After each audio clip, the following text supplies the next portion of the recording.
It's 2020 and open world games are as big as ever. Ton of great new ones coming this year. Hi folks, it's Falcon, and today on GameRanks, the top 10 new open world games of 2020. Just a quick disclaimer before we get started. There's a few games we are excluding from this. Final Fantasy VII's remake, for instance. It's going to be grand in scale, but it doesn't necessarily look like an open world. Vampire the Masquerade Bloodlines 2 is a series of hubs. And we aren't going to talk about Elder Scrolls 6 because there's very little chance we'll see that this year. Starting off at number 10 is No More Heroes 3. It's been 10 years since the previous numbered entry, and takes place 2 years after Travis Strikes Again, which came last year. If you're unfamiliar, No More Heroes is an action-adventure hack-and-slash game, basically intended to kind of be a humorous take on comic book stuff. It's kind of hard to explain in a short period of time, but the gameplay is a lot of fun. These are really good hack and slash games that will most likely put a smile on your face one way or the other. It does get a little extreme sometimes, but not. It could be worse. You've seen worse. No More Heroes 3 is coming out on the Nintendo Switch sometime this year. And moving on to number 9 is Dying Light 2, which looks to actually add a very large amount of ideas to an already pretty good game, Dying Light 1. Of course, we will be seeing the parkour skills of the original game remain. They're actually doubling the number of parkour moves. But the big development is the emphasis on narrative. They are attempting to do something pretty ambitious, to say the least. They want to make a story that is significantly more reactive to players' choices than what you might expect. The developers are calling it a narrative sandbox, which gives you choices that have genuine consequences. Now, keeping in mind we've played games that have advertised this idea for a very long time, and while we have been presented choices in games, it doesn't always live up to the rhetoric, so to speak. The thing that makes me interested in this is that it's not really something that developers and publishers have tried to sell us on lately. So that makes me think that the technology they've developed here is significant. Also, it's Dying Light, so we already know that the gameplay itself is probably going to be good because they've built on that. Dying Light 2 has sadly been delayed from its initial spring release. Techland and Square Enix have delayed it because they say the game needs more time and they're not sure exactly how much, so currently it's delayed indefinitely. Not that they're canceling it or anything like that. I'm sure they'll give us more information soon, but we don't know when it's going to come out as of right now. Coming in at number 8 is Everwild, a new game from Rare. Graphically speaking, you can really tell looking at Everwild the mark that Legend of Zelda Breath of the Wild has left on the gaming world. In fact, several of the games we'll mention today actually do that same thing. There's not a ton of information on this game out right now. We know it's an action-adventure game, we know it's open world, we know it's very pretty. And Rare purports it to offer engaging and meaningful experiences. Now, I would hope that basically any game on some level, whether it be through gameplay, enjoyment, brings you some sort of meaningful experience. I mean, just simple fun is meaningful. We will obviously keep you updated as we find out more about this game. We don't have a release date, it's exclusive to Xbox. Microsoft owns Rare at this point, but we're supposed to see it sometime this year.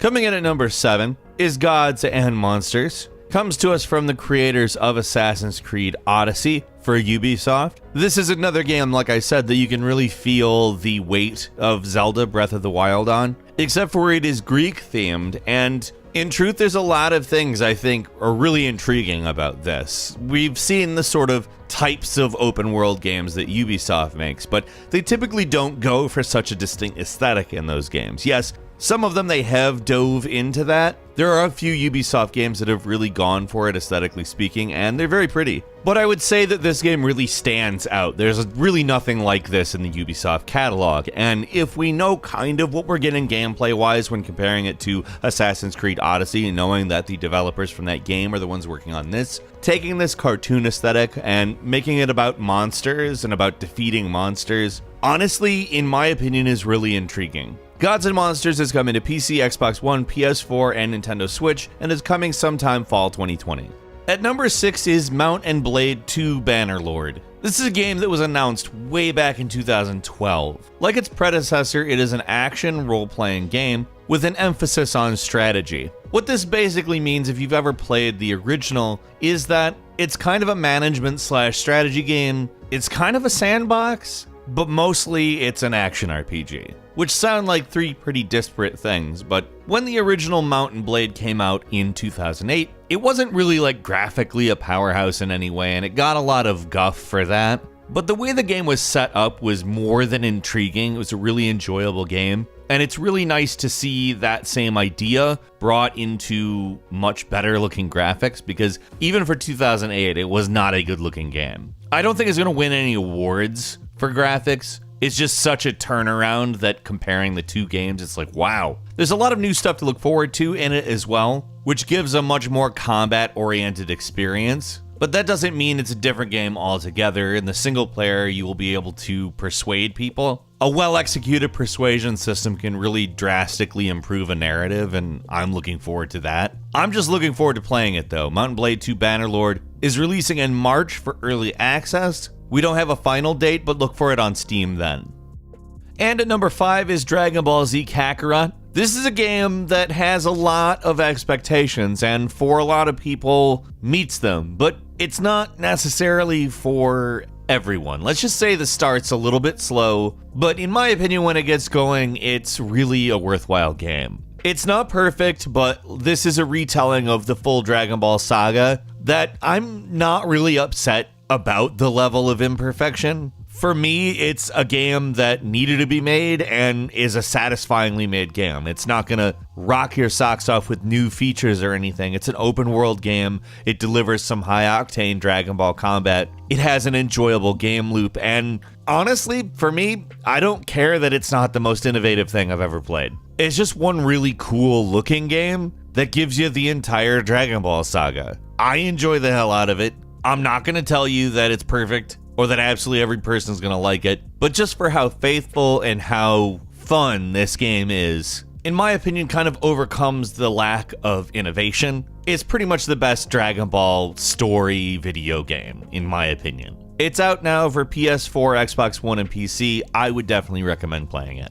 At number 4, it's Watch Dogs Legion. We talked about how there are some games that have done a good job creating a look, and the Watch Dogs series has done exactly that. This one in particular looks to really take the ball and run with it, though. Watch Dogs Legion is set in a hypothetical alternate future Britain where Brexit has taken everybody in a police state direction. The game focuses on creating a resistance to the police state, which is obviously powered by CTOS, the operating system that the series is based around. This is taking the Grand Theft Auto 5 route and giving us multiple protagonists to play as. Personally, I think that's a good move for this game particularly. If anything, I think that it actually lends itself for that kind of story more so than even Grand Theft Auto. If we're talking about building a hacker resistance, then only seeing one person's perspective on that might actually get kind of boring after a while. But the characters themselves look to bring more than just narrative differences. They actually will have different skills. And honestly, I think that this may be a landmark game for the Watch Dogs franchise. It's hitting PlayStation 4 and 5, Xbox One, Xbox Series X, Windows, and Stadia sometime this year.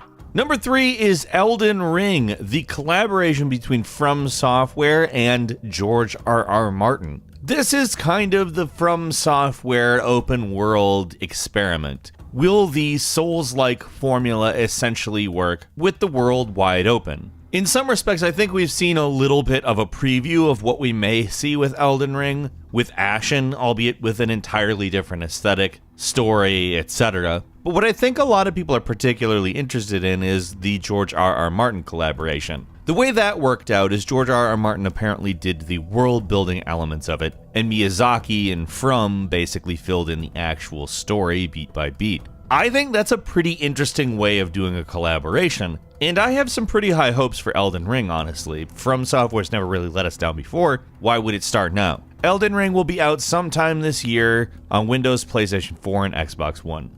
At number 2 is Ghost of Tsushima, which is an action-adventure game with a stealth twist.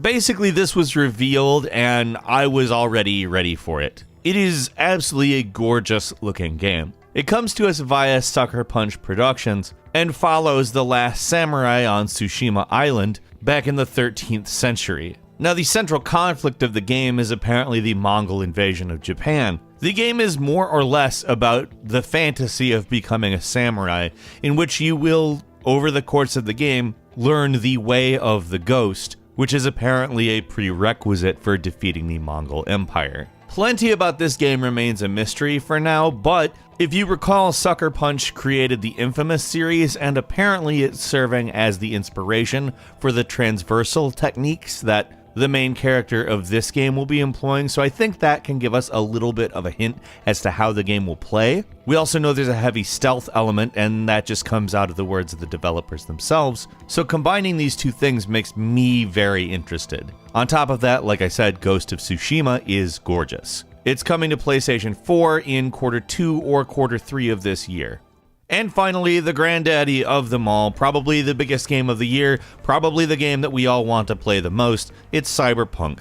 Of course. Like, you knew this was coming. I don't know what I can say about Cyberpunk that we haven't already said. I don't know how you could not know what it is, but just to distill it, it looks a lot like first-person Grand Theft Auto in the coolest looking city of all time. To say I'm ready to jump into the world of Cyberpunk is such a massive understatement. I cannot wait. It's going to be landing on Windows, PS4, Xbox One, and Stadia on April 16th. A quick bonus game for you. It's not quite the same thing. It's Microsoft Flight Simulator. The reason we don't say it's quite the same thing is because you're flying. I mean, it's definitely very cool that you'll be able to fly around all over the place. That's not a new thing for Flight Simulator, but it's been a while. It's definitely cool to see a new Flight Simulator game coming out. Yakuza Like a Dragon, which is a totally new type of Yakuza game, and will not feature real-time combat. Instead, it's a turn-based JRPG-style combat, which is really a bold choice that I'm pretty interested in seeing, to be honest.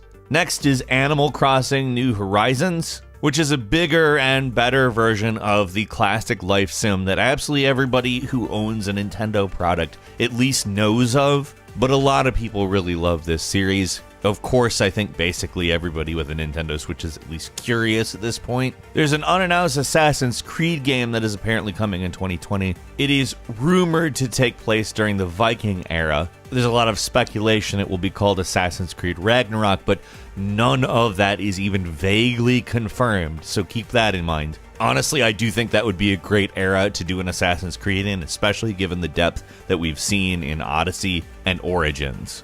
What games are you going to play this year? What are you most excited for? Leave us a comment and let us know what you think. And if you like this video, please click like. If you're not subscribed, now's a great time to do so. We upload brand new videos every day of the week. The best way to see them first is, of course, a subscription. So click subscribe and enable all notifications. As always, we thank you very much for watching this video. I'm Falcon. You can follow me on Twitter @FalconTheHero. We'll see you next time right here on GameRanks.